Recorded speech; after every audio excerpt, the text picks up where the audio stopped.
back to Burnin' Rubber Garage. I want to welcome all the new subscribers. We've had a lot. And just kind of say welcome to the channel. This video today isn't going to be any kind of wrenching or anything like that. This video is sparked by at least 8 people this year writing me and saying, how do I go about getting a classic car? My bank won't loan on it. My credit union won't loan on it. And I know it's not an easy task. It's definitely not easy. You go to buy a car that's only 7 years old, sometimes 10, 15 years old, not hard. You can, as long as you've got good credit, it's not hard at all. But when you start looking at these classic cars, your market goes from big and wide, very, very narrow. I want to give you some tips and tricks I found along the way. And the other thing I want to kind of give you is how I've done this with my cars. I've been able to grab several beautiful cars and be able to hang on to them. So I want to kind of talk about that. I know that's a question a lot of people ask. You must be rich. No, I'm not rich. I have positioned myself very well to snag and, live the lifestyle I want with my cars as my hobby. There's been a lot of fortunate breaks for that. I bought cars low, sold them for a lot more. That's really how I've been able to get here.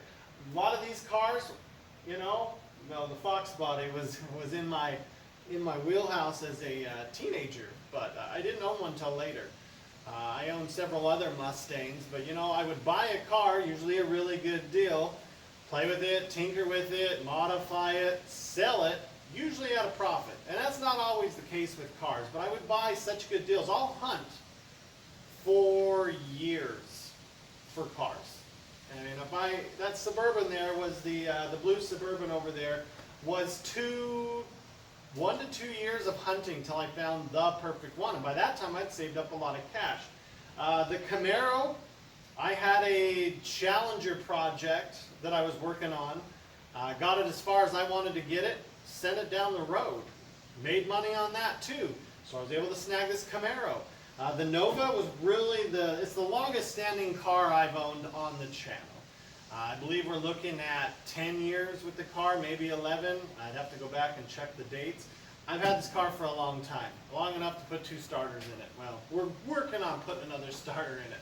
But Fox bodies, Mustangs, I'm probably somewhere in the ballpark of owning maybe 15 or so, give or take. I'd have to go back and count. I usually own 2 Mustangs at a time. One that I'm just going to play with and one I want to tinker on. This is the tinker on, and the red one I've got is the, play with. Go out and play with it. So one thing I want to say is cash is king. I'll repeat it. Cash is king. There's been times I didn't have cash and I lost out on a car to someone who had cash. As a buyer, if someone comes down with cash versus someone who needs to get approved, I'm taking the cash. I mean, if the offers are way different, I might say, hey man, hold your offer. I'm going to give this guy a week to get his things together and go from there. But, when you have cash, you own the power. You can come up with the car and be like, well man, I brought you X amount of dollars. Will you take it? I know it's $1,000 below what you want, but I've got cash here today if you've got a title. And you walk away with it. You get a good deal. They get cash. They're done. They don't have to deal with some checks or anything like that. Cash is the best way to buy a car. But then again, I myself haven't always had cash.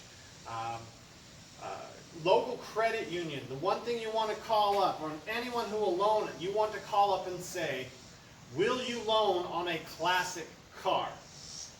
You'll save yourself a lot of headaches. I've heard of people go through the process and they're like, yeah, okay, looks like you're approved. Now what are we loaning on? Oh, sorry, we don't loan on cars older than X amount of years or with so many miles. Or a lot of these are exempt from miles because they're so old.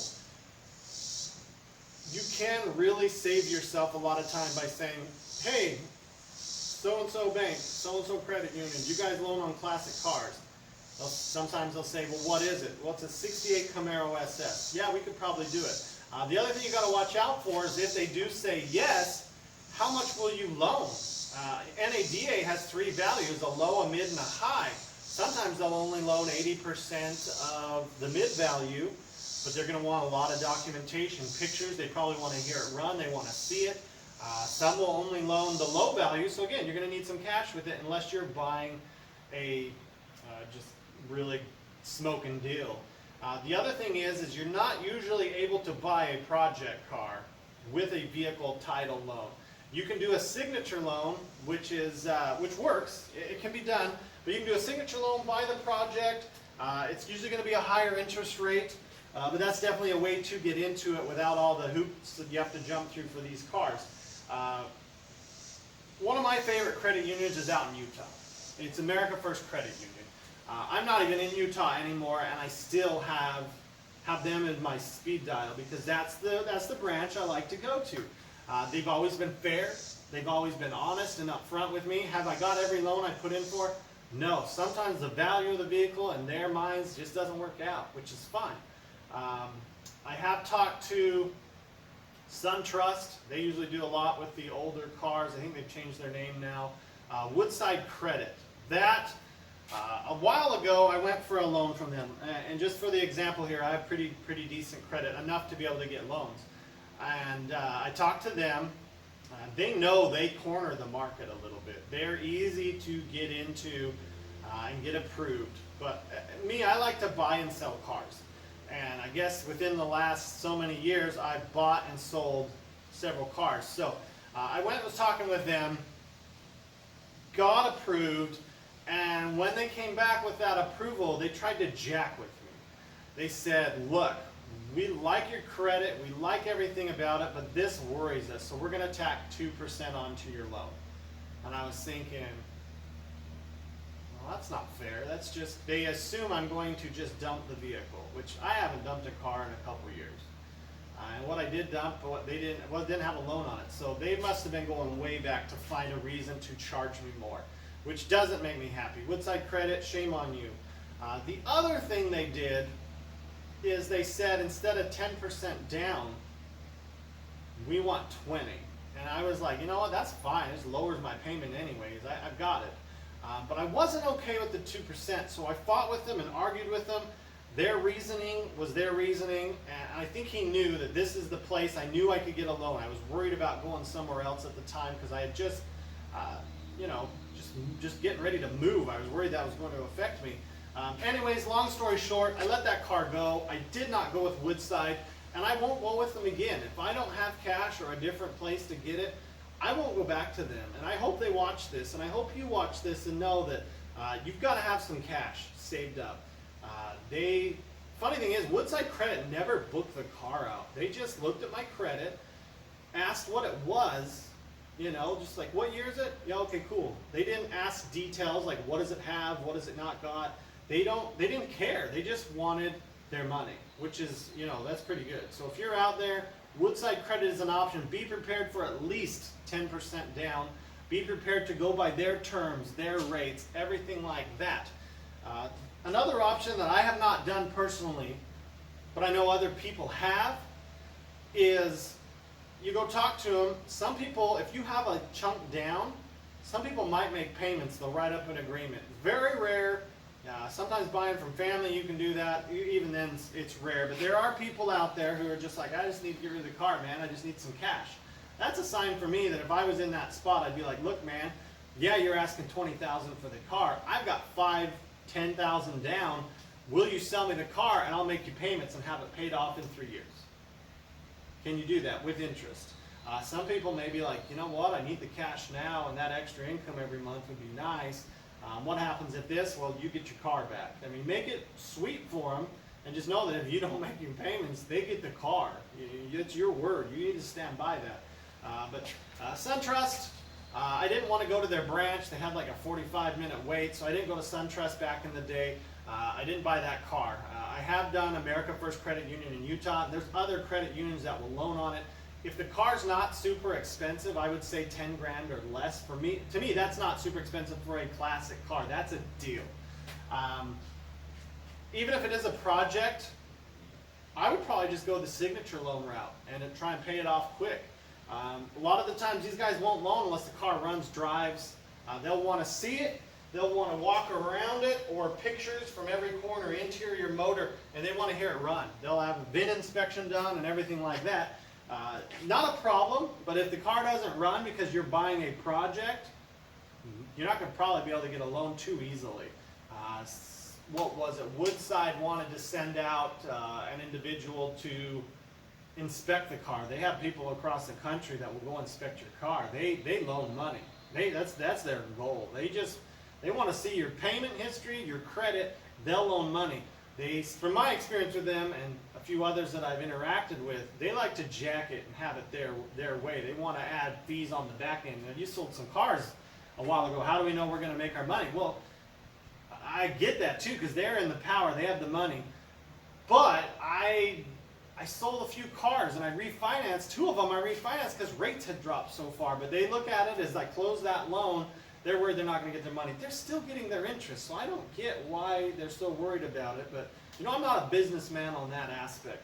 But you've got some local banks that will do it. If you're already a member of a credit union or something, I would highly recommend you walk in. If you think they'll do it, walk in and meet them face to face. Let them see you. Let them talk to you. I've done them over the phone too, which is awesome and easy.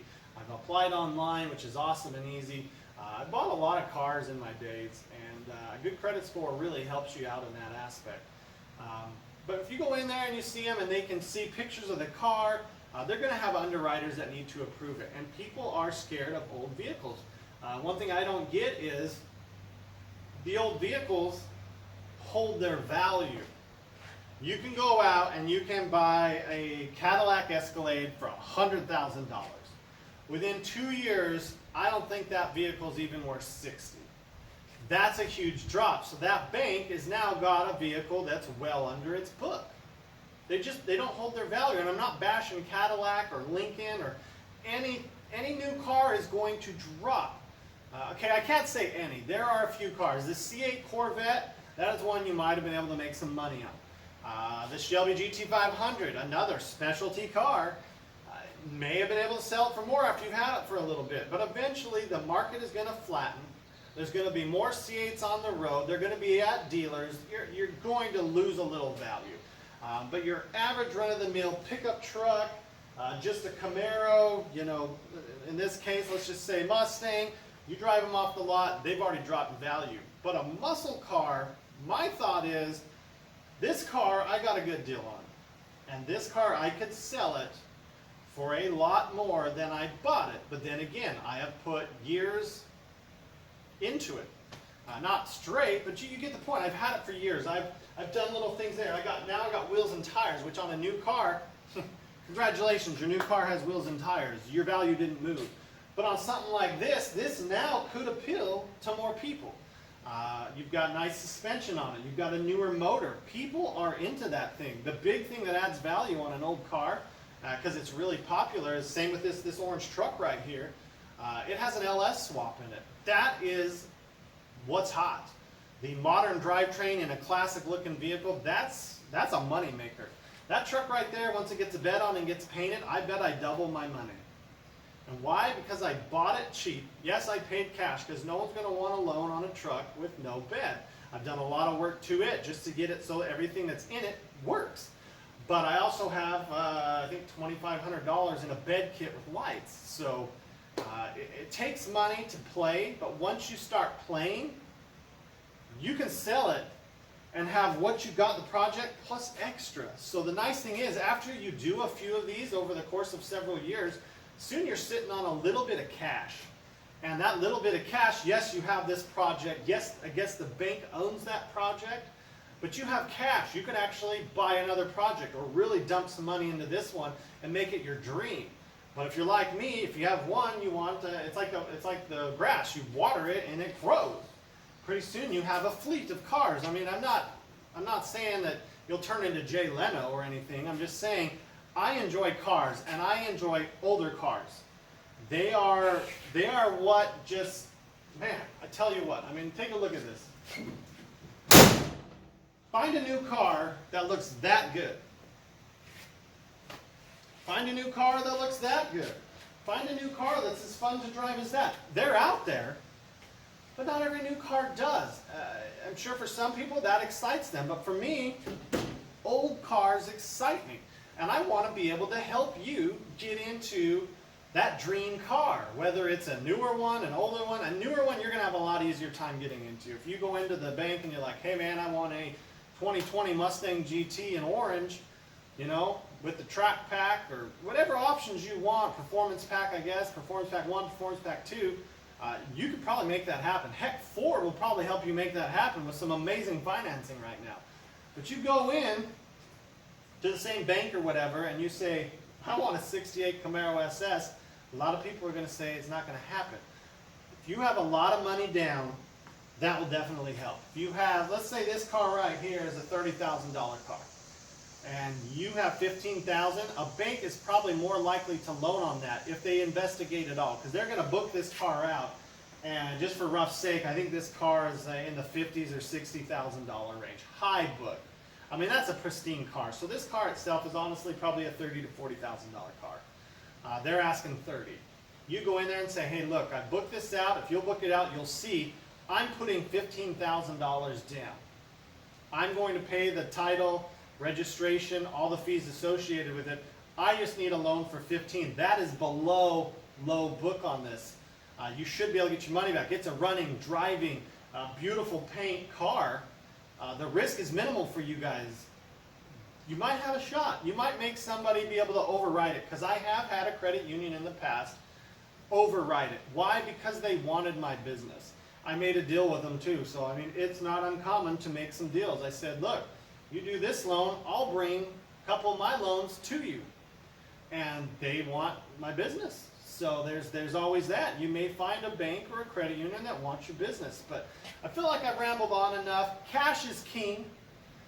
Credit, you could see if somebody in the family has some money, you can see if they'll loan you the money on the car. That's always a possibility. It's always hairy to deal with family from what I've heard. I've never had a problem with it. I usually go with a credit union. America First is my branch of choice.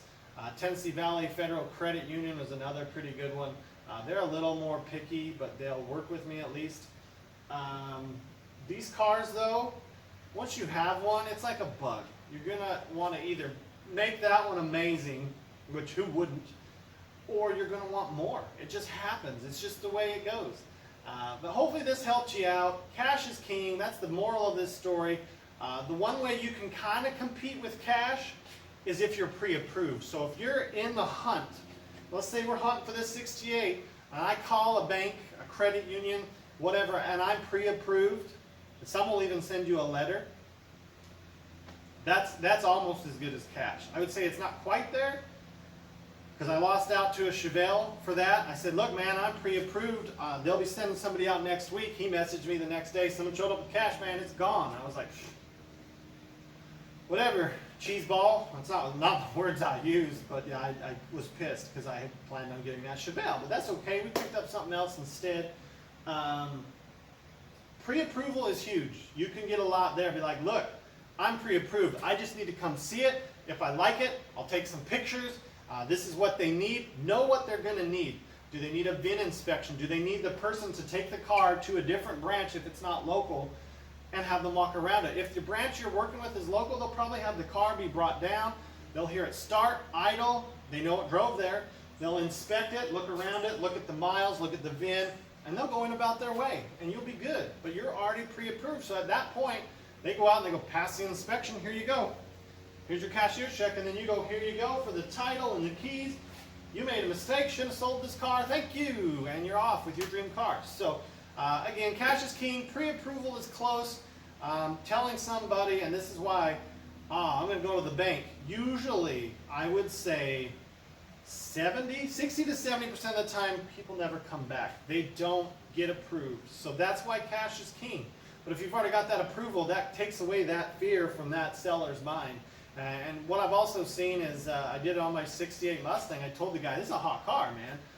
It's beautiful. There's a lot of people texting. And he said, you know what? I'll give you $1,000 a week to hold it. I just need a little bit of time. I'm cashing out my 401k, he said, and I'm going to buy this car from you. And I said, cool, $1,000 a week. If you don't pay it after the first week, I keep the $1,000 and you can buy another week. He said yes. He didn't get it done in that first week, but he sent me down $1,500 the next week. He's like, it's coming. The check got delayed. Whatever happened. So I kept the grand. So I actually made another grand on the car. And the best part was, I still had people waiting. I just kept them informed. One of them backed out and bought something else. Another guy actually was waiting.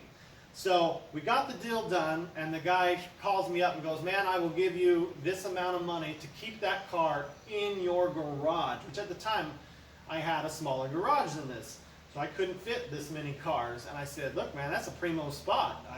I went out and bought a new car to replace this one. And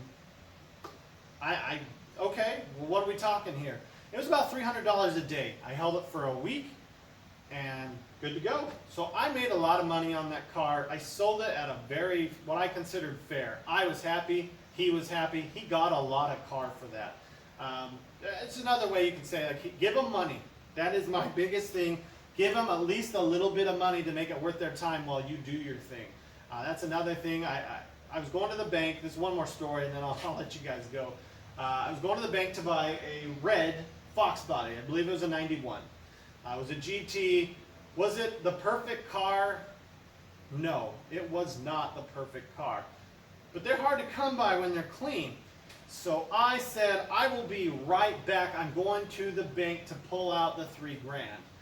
So me and my dad, we head to the bank, and as we're coming back, I see the red car go by, and I'm like, you gotta be kidding me.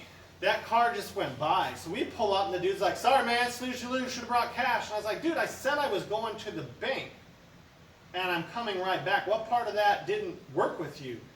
You told me you were fine with that. And he's like, yeah, I said I was fine with it, but I'm not going to hold it.